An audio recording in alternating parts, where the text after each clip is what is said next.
When you wake up in the morning, before your feet ever touch the floor, before the world rushes in with its worries, its noise, its burdens, stop. Stop and lift your heart to God. Give him the first breath, the first thought, the first word. For when you begin your day with the Lord, something happens, something eternal, something powerful, something that turns the ordinary into the extraordinary. You see, the morning is a sacred time. The stillness, the quiet before the storm of life, this is the moment God often speaks the loudest. In the Scriptures we read again and again how men and women of faith sought the Lord early. David said, "In the morning, O Lord, you hear my voice. In the morning I lay my requests before you and wait in expectation." The prophet Isaiah spoke of the Lord awakening him morning by morning to listen as one being taught. Morning is not just another time on the clock. It is an altar of opportunity. Too often we give God our leftovers. We give him our exhaustion, our hurried prayers in traffic, our distracted thoughts before sleep.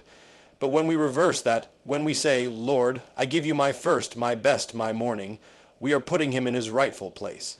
And when God is first, everything else begins to fall into place. That's not just a promise, it's a principle. Seek first the kingdom of God and his righteousness, and all these things will be added unto you. When you give God your morning, you are saying, "I trust you today, not just with my time, but with my decisions, my relationships, my finances, my future." You are beginning the day with surrender, and that simple act of surrender opens the door for God to work. It's like lighting a candle in a dark room. Suddenly, you see, suddenly you understand, suddenly peace begins to settle where anxiety used to reign. And let me tell you something else. When you begin your day with God, you are not just setting the tone for a peaceful heart. You are stepping into spiritual battle with armor already on. The enemy works hardest in the early hours, planting seeds of fear, doubt, distraction. But when you've already been in the presence of the Lord, those fiery darts cannot take root. You have already heard the voice of truth. You have already drawn strength from the one who holds all power in his hand. I'm not talking about legalism. I'm not saying there's a magic formula. I'm talking about relationship. I'm talking about a habit of holiness, a rhythm of grace. When you carve out time every morning to read his word, to pray, to listen, something inside you begins to change. You begin to walk differently, speak differently, think differently. The world doesn't shape you. You begin to shape the world around you because God is shaping you. I've heard so many people say, "I just don't have time." But we make time for what matters. We check the news, we scroll our phones, we drink our coffee, and none of those things are wrong. But how strange it is that we have time for everything but the one who gives us breath. When we give God our morning, we are not losing time. We are redeeming it. We are planting seeds that will bear fruit not only for the day but for eternity. And here's what I know. When you give God your morning, you'll begin to see his hand in everything. You'll find joy where there used to be dread. You'll find clarity where there used to be confusion. You'll find strength where you once felt so weak. You'll be walking into your day, not alone, not overwhelmed, but equipped, empowered, and embraced by the presence of the living God. You may say, "But I'm not a morning person." Let me challenge you, become one for his sake, even if it's just 5 minutes, even if it's just a simple prayer. "Lord, this day is yours. Lead me, guide me, use me." That prayer offered in faith opens the heavens. That small act of obedience can transform your entire life. Watch what happens when you give God your mornings. Watch how your thoughts change. Watch how your heart softens. Watch how your spirit soars. You'll begin to see divine appointments in ordinary moments. You'll notice his whisper in the middle of traffic, his hand in the middle of trials, his peace in the middle of pressure. Why? Because you started with him. You chose him first, And when you give God your first, he blesses the rest. Not always in the way you expect, but always in the way you need. The Lord doesn't just want your Sunday morning. He wants your Monday sunrise, your Tuesday breath, your Wednesday thoughts. He wants to walk with you in the morning light and whisper his love over you before the world even speaks. And when you give him that space, he will fill it with power, with peace, with purpose. So rise early, seek his face, and watch what happens. You might be surprised how something so simple can bring about such deep transformation. But that's how God often works. He takes the small offerings, the loaves and fish of our time, our attention, and multiplies them into something miraculous. When you offer him the first quiet moment of your day, he doesn't just bless that moment, he blesses the hours that follow. You begin to walk through your day with a sense of direction, a confidence that doesn't come from the world, but from knowing that you've already been with the King. And this isn't just about emotion or inspiration. It's about formation. Day by day, your spirit is being shaped by what you consume, by what you focus on, by the voice you choose to listen to. When you begin your day with God, his word starts to shape your thinking. His promises begin to silence your fears. His presence anchors you in a way that circumstances cannot shake. There will still be storms, but your house is built on the rock. There will still be trials, but your feet are steady on the path. Morning after morning, you are building something. Not everyone sees it, not everyone understands it, but something eternal is happening inside of you. You are growing in grace. You are learning to hear his voice more clearly. You are becoming more like Christ, not by your own effort, but because you've placed yourself daily in the hands of the one who can transform hearts. Think of the difference between a life that starts with God and one that starts with anxiety, distraction, or chaos. The contrast is night and day. One person rushes out the door, already weary, already burdened, already behind. The other steps out clothed in peace, led by purpose, protected by prayer. And it's not because one is more spiritual than the other, it's because one made a choice. A simple choice to seek him early. Don't underestimate the power of that choice, because each morning that you give to God is a seed, and seeds take time, but they grow. At first, you may not feel different. You may not see the immediate results, but keep sowing, keep seeking, keep trusting. God is faithful.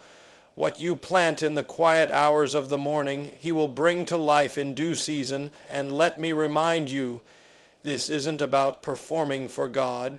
It's not about checking a box or earning favor. This is about love. This is about relationship. It's about the God of the universe desiring to spend time with you, to speak to you, to strengthen you for what's ahead. What an honor, what a gift, and yet how often we rush past it. We say, later, Lord, maybe tonight. But by then the day has worn us down and we are too tired to hear his whisper. That's why the morning matters. It's untouched, it's fresh, it's full of potential. It's the offering of first fruits. And when you give God your first, you are declaring, you are my source, you are my strength, you are my shepherd, and I will follow you. That's worship. That's obedience, that's faith in action. You don't need eloquent words. You don't need long prayers. You just need a willing heart. You just need to show up, open your Bible, bow your head, say, Lord, speak, and he will. Maybe not always in thunder, maybe not always in feelings, but in that still small voice he will speak. He always meets a seeking heart, and over time you'll begin to see the fruit. You'll notice your responses changing. You'll notice a gentleness in your words, a patience in your spirit, a wisdom in your decisions, not because you've figured it all out, but because you've invited the one who knows all things to guide you. You are no longer walking alone. You are walking with the Spirit, and that changes everything. I've met people who turned their entire lives around because of one decision, to meet with God each morning. Marriages were healed, addictions were broken, purpose was found, not through some program, not through sheer willpower, but through the daily presence of the Lord. That's the power of giving him your mornings. It's not just a good habit, it's a holy encounter, and the beauty of it is this: it's never too late to start. Maybe you've gone years without inviting God into your mornings. Maybe your life has been noisy, cluttered, heavy.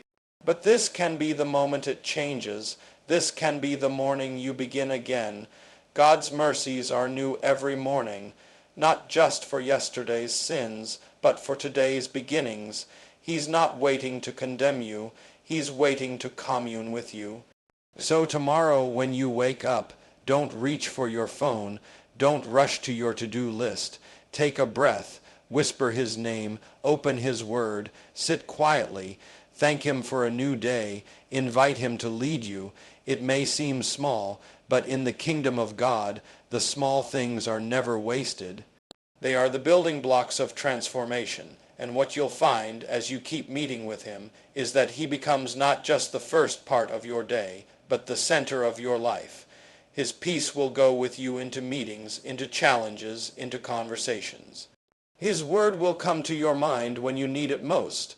His presence will become your refuge, your strength, your song, all because you chose day after day to give him your morning. And what happens next? You'll just have to watch, and you will see his hand in ways you never imagined. And sometimes what happens won't be dramatic. It won't always be a parted sea or a blinding light. It may be a quiet courage to face the day. It may be a peace that surpasses all understanding while the storm still rages around you. It may be a gentle prompting to speak a kind word to someone who needs it most. That's the hand of God working in your life, not always loud, but always faithful. What you'll begin to notice is that giving your mornings to God doesn't just change the beginning of your day, it changes your whole outlook on life. Your eyes open to grace in places you used to overlook. You begin to see people not as obstacles or strangers, but as souls dearly loved by God. That coworker who used to frustrate you, now you see an opportunity for patience. That challenge that made you anxious, now you meet it with prayer instead of panic, and when trouble comes, and it will, you'll find you're not easily shaken. Why? Because you've already anchored yourself. You've already laid the foundation. You're no longer reacting out of your flesh. You're responding out of the Spirit. That doesn't mean every day will be easy, but it means every day is faced with someone walking beside you, strengthening you, whispering, "Fear not, for I am with you." Some mornings you may feel dry. You may sit in silence and feel nothing, but keep showing up, because this walk with God is not about feelings. It's about faithfulness. The dew doesn't always fall heavy, but it always comes. His word will not return void. His presence doesn't depend on your emotions. He honors the heart that seeks him, even when that seeking is tired, weak, or distracted.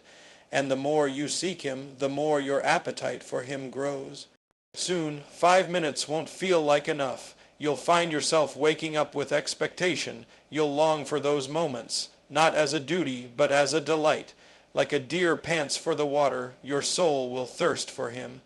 And in that place, you'll discover something the world cannot give: satisfaction, the kind that isn't shaken by success or failure, by gain or loss, the kind that holds fast because it's rooted in eternity. And you know what else happens. Your prayers begin to change. They become less about fixing everything around you and more about transforming what's within you. You'll find yourself praying, "Lord, make me more like you." You'll start thanking him not just for what he gives, but for who he is. Your worship will rise not because life is perfect, but because your eyes are fixed on the one who is. You'll also find that people around you begin to notice something different. They may not be able to name it, but they'll sense it. They'll sense a calm in you, a strength, a joy that doesn't match your circumstances. And when they ask, you'll be able to tell them, not with pride but with humility, "It's not me. It's the one I meet with each morning. Because when you give God your morning, it's not just about you. It's about the overflow. It's about how he uses your surrendered heart to touch others. Your home becomes more peaceful, your conversations more intentional, your reactions more gracious. The fruit of the Spirit begins to blossom, not because you're trying harder, but because you're abiding deeper. And that's really what this is about, abiding, living connected to the vine, starting each day by plugging into the source of life, so that everything you do flows from that connection. Jesus said, "Apart from me, you can do nothing." But with him, all things are possible. And think about this. How much pain could be avoided if we started our day with him? How many regrets, how many harsh words, how many anxious thoughts? What if the reason we feel so dry is because we've been trying to draw strength from an empty well? But when we draw from him, when we start with the living water, we find refreshment that sustains, that revives, that overflows. And it's not about being perfect. Some mornings you may oversleep. Some mornings you'll forget. That's not failure. That's a reminder to come back, to begin again. God doesn't keep score the way we do. He waits every morning like the father of the prodigal, looking down the road, hoping we'll take just one step toward him. And when we do, he meets us, not with shame, but with grace, not with anger, but with embrace. So what happens when you give God your morning? You grow, you change, you begin to live from a place of peace instead of pressure, of purpose instead of aimlessness. You no longer stumble through the day blindly. You walk with vision, with clarity, with conviction. You carry his presence with you into classrooms, boardrooms, living rooms, and bit by bit, your life begins to reflect his light. And even on the hardest days, you'll remember you met with him, you heard his voice, you were reminded of who he is and who you are in him, and that truth will carry you when nothing else can. That truth will anchor you in the storm and lift you in the valley. Because when you give God your morning, you're not just starting the day. You're stepping into the presence of the one who holds the day in his hands, and that changes everything. And as the days turn into weeks, and the weeks into years, this simple act of giving God your morning becomes the rhythm of your life. You look back and realize you are not the same person you once were. You've been softened in places that were once hard. You've been steadied where you used to waver. You've gained wisdom you didn't seek from books or people, but from the quiet place where the Spirit whispered truth. Even the trials begin to serve a different purpose. You don't avoid them, but you walk through them with confidence, knowing the one who goes before you. And in that morning stillness, God equips you not just for the battles of the day, but for the seasons of life. He fills you so you can pour out. He strengthens you so you can carry others. He comforts you so you can become a comforter. None of it is wasted. Every quiet prayer, every whispered worship, every moment of surrender in the morning hours builds something that cannot be shaken. You may not see it all now. You may not understand what he's doing in the moment, but keep giving him those first moments. Keep seeking his face. Keep opening his word and lifting your heart, because something beautiful is happening, something eternal. You're being formed into the image of Christ. You're being prepared for things greater than you can imagine, all because you chose again and again to meet with the Lord when the day was new. So rise early, not to impress, not to perform, but to be with the one who loves you beyond measure. And as you do, you'll come to know, not in theory but in living truth, that giving God your mornings doesn't just change your day. It changes your life. So give God your mornings, not as a ritual, but as a relationship, not out of obligation, but out of love. Let each new day begin with him, and you will begin to see his fingerprints on every part of your life. In the stillness of the early hours, you will find strength for the trials, peace for the storms, and joy for the journey. Start with him, walk with him, end with him, and you will never walk alone. When you give God your mornings, you are not just changing your routine. You are opening the door to a life transformed by his presence, one sunrise at a time.